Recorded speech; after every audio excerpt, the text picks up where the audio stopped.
नमस्कार, India voice देख रहे हैं आप। आपके साथ मैं हूं स्वीटी दीक्षित। बुलेटिन की शुरुआत करेंगे महत्वपूर्ण जानकारी के साथ। दिल्ली से ये बड़ी खबर निकल के सामने आ रही है, जहां न्यूज क्लिक से जुड़े 30 ठिकानों पर छापेमारी चल रही है दिल्ली पुलिस की, और इलेक्ट्रॉनिक एविडेंस मोबाइल जब्त हो चुके हैं।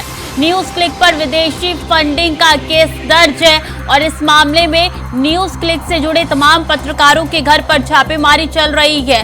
बता दें कि यहाँ पे लगातार छापेमारी सुबह से ही चल रही है और इलेक्ट्रॉनिक एविडेंस जब्त कर लिए गए हैं। सुबह सवेरे से ये छापेमारी चल रही है। 30 ऐसे ठिकाने बताए जा रहे हैं जहां पे छापेमारी लगातार हो रही है। दिल्ली पुलिस के स्पेशल सेल ने राजधानी दिल्ली और उससे सटे एनसीआर में न्यूज क्लिक वेबसाइट से पत्रकारों के ठिकानों पर छापेमारी लगातार की जा रही है। जो बड़े पत्रकार है, जो बड़े यहाँ पे एम्प्लॉयज है न्यूज क्लिक के, वहां पे उनके घर पर छापेमारी चल रही है। सुबह सुबह एक साथ दिल्ली, नोएडा, गाजियाबाद में रेड यहाँ पे दिल्ली पुलिस के स्पेशल सेल ने मारी है।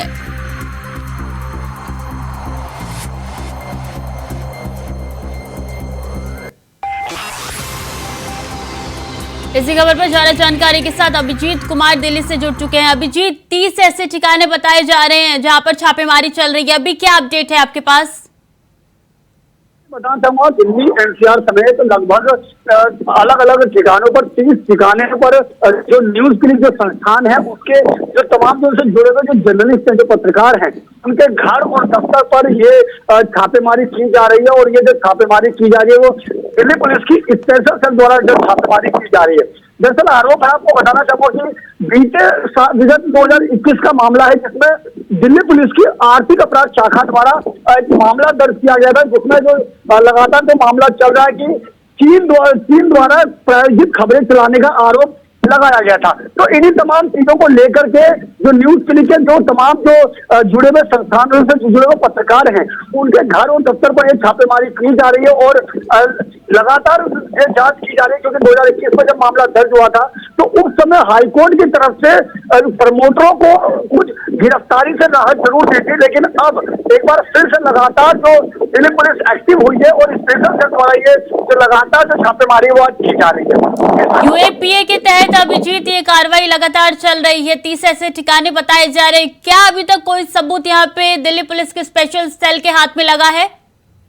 बिल्कुल सत्य बताया जाए, लगातार जैसे मैं बताया स्पेशल सेल एक्टिव मोड में है। लगातार अलग अलग जगह पर छापेमारी करके जो कई ऐसे एविडेंस है वो जब्त किया है, लेकिन अभी स्पेशल सेल की तरफ से इस तरह की किसी भी चीजों का खुलासा नहीं किया जा रहा। क्योंकि जैसा मैंने बताया कि यहाँ पे आरोप है कि चीन से जुड़ी प्रायोजित खबरें यहाँ पर चलाई जा रही थी। तो निश्चित तौर पर अभी स्पेशल सेल की तरफ से कुछ भी बोलने से जरूर बचा जा रहा है, लेकिन ये जरूर कहा जा सकता है कि काफी चीजें जो स्पेशल सेल ने जब्त किए, तो काफी संभावना है कि एविडेंस और ये जो सबूत है वो दिल्ली पुलिस की स्पेशल सेल ने जरूर बरामद किए हैं, लेकिन अभी स्पेशल सेल की तरफ से कुछ भी बोलने से बचा जा रहा है। जानकारी ये भी निकल के सामने आ रही है अभिजीत की कुछ लोग ऐसे हैं जिनको हिरासत में ले लिया गया है। कितने लोगों की संख्या बताई जा रही है, क्या अपडेट है आपके पास?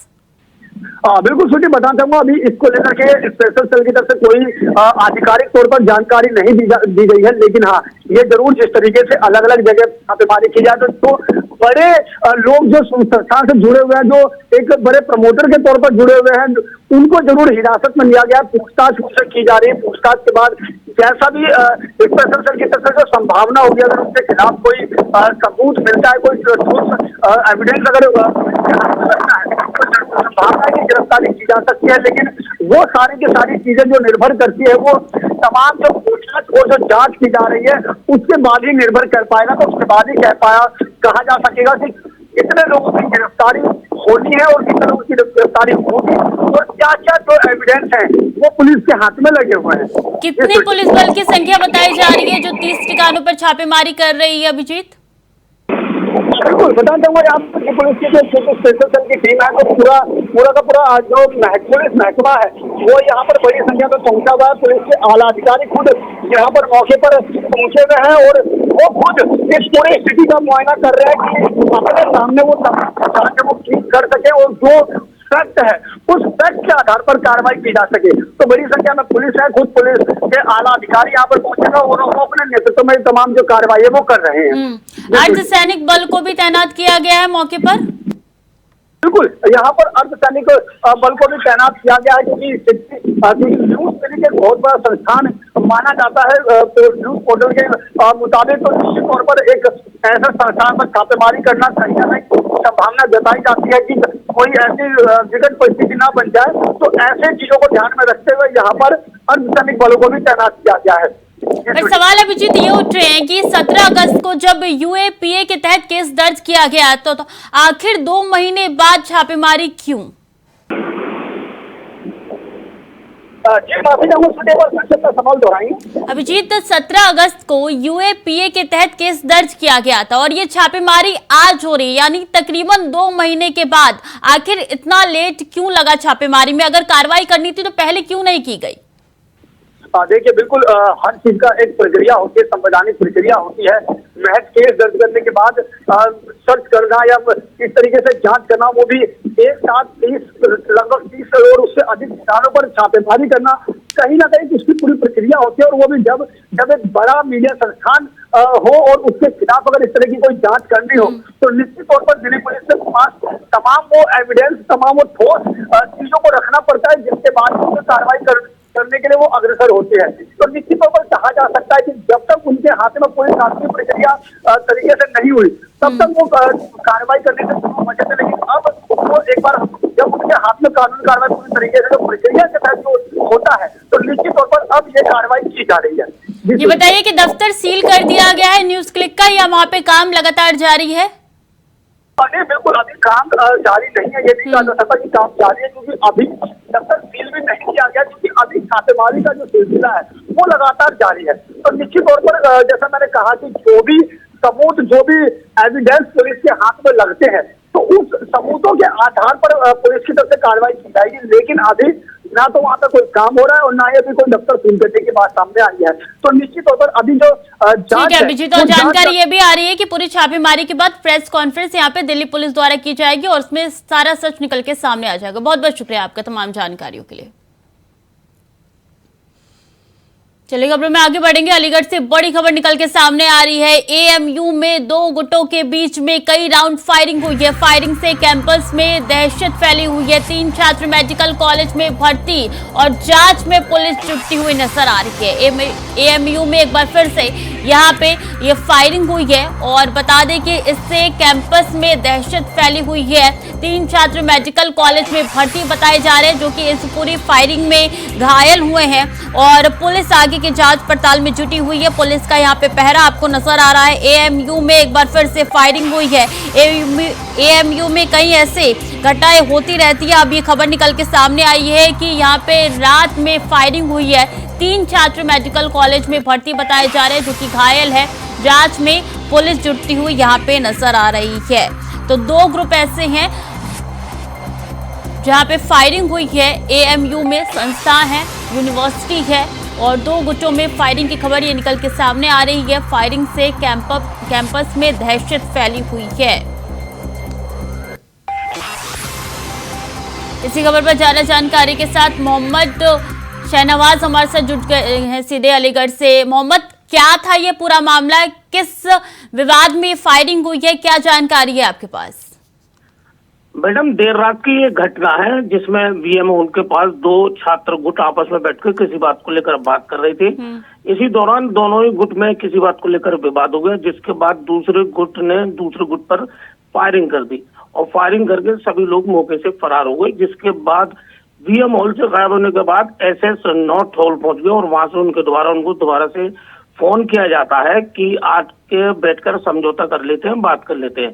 तभी जो वीएम हॉल के छात्र थे वो एसएस नॉर्थ हॉल पहुंचते हैं। इसी दौरान उस दूसरे गुट ने उन पर फायरिंग कर दी। इस फायरिंग के दौरान एक छात्र फिरोज और सादिक हसन अब्दुल्ला, इनके गोली लग गई। गोली लगने के बाद आनंद फानन में इनको उपचार के लिए जेएन मेडिकल कॉलेज में भर्ती कराया, जहां इनका उपचार जारी है। तो वहीं अगर बात पुलिस की करें तो पुलिस का कहना है कि तीनों छात्र जो कि फिरोज, सादिक और अब्दुल्ला हैं, ये खतरे से बाहर है, इनका उपचार चल रहा है। पुलिस ने तहरीर के आधार पर वैधानिक कार्रवाई प्रचलित कर रखी है। ये जानकारी निकल के सामने आ रही है शहनवाज की जो पहला गुट्टा जिसने फायरिंग की है वो नकाब बांध के आए थे, यानी कि उनका मकसद यहाँ पे बातचीत करने का नहीं था, यहाँ पे कुछ और दहशत फैलाने का मकसद था।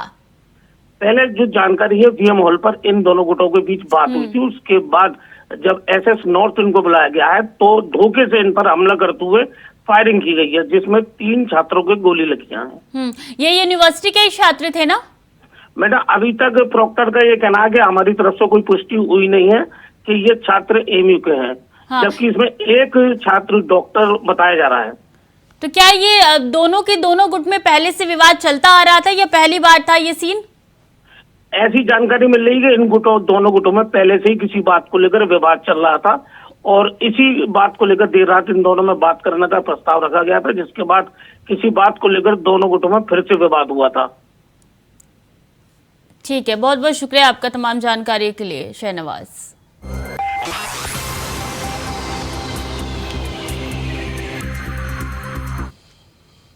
फिलहाल वक्त तो चला है छोटे से ब्रेक का, जल्द लौट रहे हैं। ब्रेक के बाद एक बार फिर से स्वागत है आपका। खबरों में आगे बढ़ते हैं। राजस्थान के विधानसभा चुनाव की तैयारियां जोरों शोरों से चल रही है।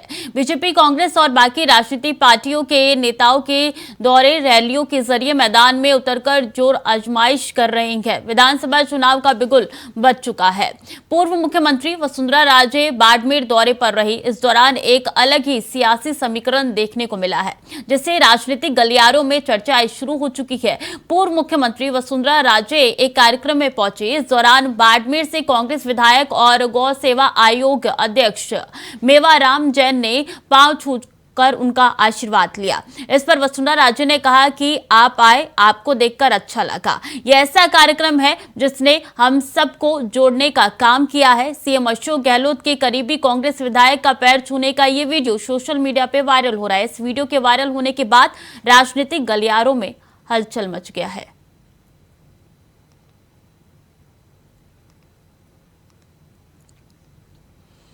और मुजफ्फरनगर से इस बीच अहम जानकारी आ रही है। संजीव बालियान ने की है बड़ी मांग, पश्चिमी यूपी बने अलग राज्य। बालियान ने कहा है, बालियान ने गिनाए हैं अलग राज्य के फायदे, कहा है इससे बहुत विकास होगा। तो मुजफ्फरनगर से यह अहम जानकारी, जहां पश्चिमी यूपी बने अलग राज्य, संजीव बालियान ने ये मांग की है। उन्होंने कहा है कि पश्चिमी यूपी बने अलग राज्य और इससे विकास के लिए काफी फायदे होगा। उन्होंने काफी इसके लाभ भी गिनवाए हैं। तो संजीव बालियान की ये मांग है कि पश्चिमी यूपी अलग राज्य बने। संजीव बालियान ने ये मांग उठाई है। उन्होंने कहा है कि इसके कई फायदे होंगे अगर अलग राज्य यहाँ पे पश्चिमी यूपी बना, तो कहा इससे विकास में भी काफी मदद मिलेगी।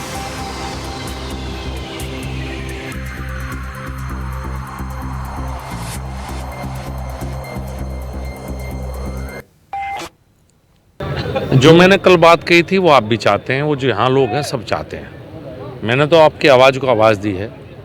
पश्चिम उत्तर प्रदेश का हर व्यक्ति चाहता है, हाई कोर्ट हमसे दूर है, राजधानी हमसे दूर है, कि अलग पश्चिम उत्तर प्रदेश बने। बहुत अच्छा भगवान ने हमें बहुत अच्छा पानी दिया है, बहुत अच्छी भूमि हमारे पास है और दिल्ली के चारों तरफ पश्चिम उत्तर प्रदेश होगा तो बहुत बेहतर राज्य बनने की संभावना यहाँ है। बड़ा प्रदेश है, समस्याएं रहती हैं। केंद्र सरकार जो योजनाएं देती है, एम्स दिया गोरखपुर में, यहाँ तो है नहीं एम्स। अब गोरखपुर तक हम और आप तो जा नहीं सकते, उत्तराखंड के एम्स में जा सकते हैं, ऋषिकेश जाते हैं, वहाँ वो दूसरे प्रदेश को कम अटेंड करते हैं। तो जो केंद्र सरकार से भी योजनाएं चलती है वो प्रदेश के हिसाब से चलती है। हर प्रदेश को एक एम्स दे दिया जाए, ITI होती है, हर प्रदेश में एक ITI खुलेगी, हर प्रदेश में एक IMM खुलेगा, इस तरह से योजनाएं चलती हैं। तो बड़ा प्रदेश होने के कारण 25 करोड़ की आबादी उत्तर प्रदेश को ऐसा नहीं मिल पाता जो मिलना चाहिए। तो पश्चिम उत्तर प्रदेश अगर अलग राज्य बनेगा तो सुविधाएं बढ़ेगी। महाराष्ट्र से इस वक्त की बड़ी खबर आ रही है, जहां नांदेड़ के अस्पताल में 12 नवजात सहित 24 मरीजों की मौत हो चुकी है। पिछले 24 घंटे में हुई है 24 मरीजों की मौत। राहुल गांधी ने शिंदे सरकार पर निशाना साधा है। 12 नवजातों में से 6 लड़के हैं और 6 लड़कियां हैं। बता दें कि दवाई की कमी के कारण ये मौतें हुई है, जिसके बाद से परिजनों में काफी आक्रोश यहाँ पे नजर आ रहा है और लगातार मांग उठ रही है जांच की। तो नांदेड़ के अस्पताल में 12 नवजात सहित 24 मरीजों की मौत हो चुकी है, जिससे स्वास्थ्य महकमे में हड़कंप मचा है। 24 घंटे में 24 मरीजों की जान जा चुकी है, जिसके बाद से यहाँ पे काफी आक्रोश नजर आ रहा है परिजनों के अंदर और लगातार हंगामा यहाँ पे देखने को मिल रहा है।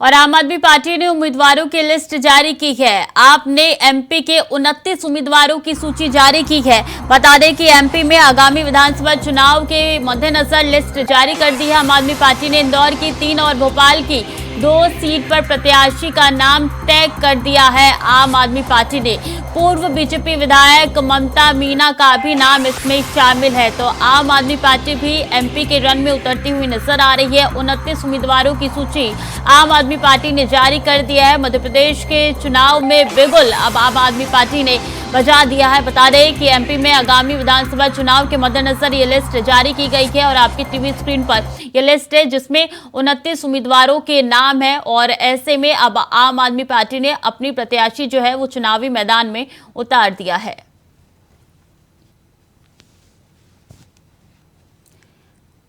तो आपने उम्मीदवारों की लिस्ट जारी कर दी है। बता दें कि 29 उम्मीदवारों की सूची आम आदमी पार्टी ने जारी की है और मध्य प्रदेश में ये सूची जारी की गई है जिसमें चुनावी रन में यहाँ में ममता मीना को भी उतारा गया है।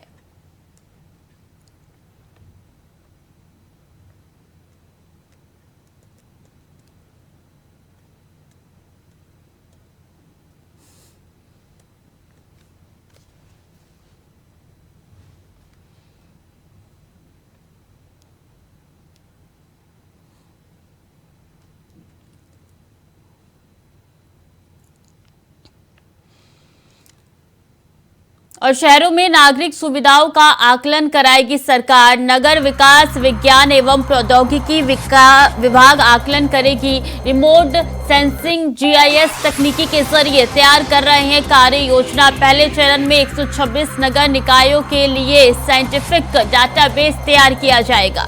शहरी क्षेत्र के सभी सड़क, सीवर और सरोवर को किया जाएगा इसमें शामिल। मामले में नगर विकास विभाग में जारी की है निर्देश। तो पहले चरण में 126 नगर निकायों के लिए साइंटिफिक डाटाबेस तैयार किया जाएगा और शहरी क्षेत्र के सभी सड़क, सीवर और सरोवर को किया गया है इसमें शामिल। मामले में नगर विकास विभाग में ये निर्देश जो है वो जारी किया है। तो शहरों में नागरिक सुविधाओं का आकलन अब सरकार कराने जा रही है। यूपी सरकार अब आकलन कराएगी। मिर्जापुर के लालगंज में पटेहरा ग्राम के पास 2 ट्रक की आपस में भिड़ंत हो गई जिसमें एक ट्रक चालक की मौके पर ही मौत हो गई। वहीं दूसरा चालक घायल हो गया। घायलों को जिला अस्पताल में भर्ती कराया गया। वहीं सूचना मिलते ही पुलिस मौके पर पहुंची और शव को कब्जे में लेकर पोस्टमार्टम के लिए भेज दिया है।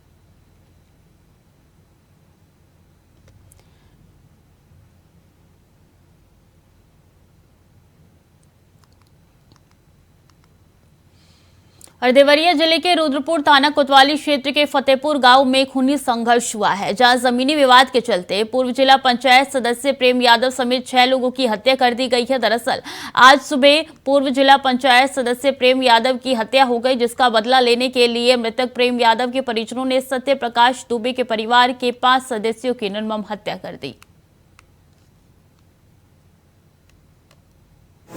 यूपी के देवरिया में खूनी खेल। एक की हत्या के बाद दूसरे परिवार ने लिया बदला। 5 लोगों की हत्या से इलाके में तनाव। देवरिया के दानव।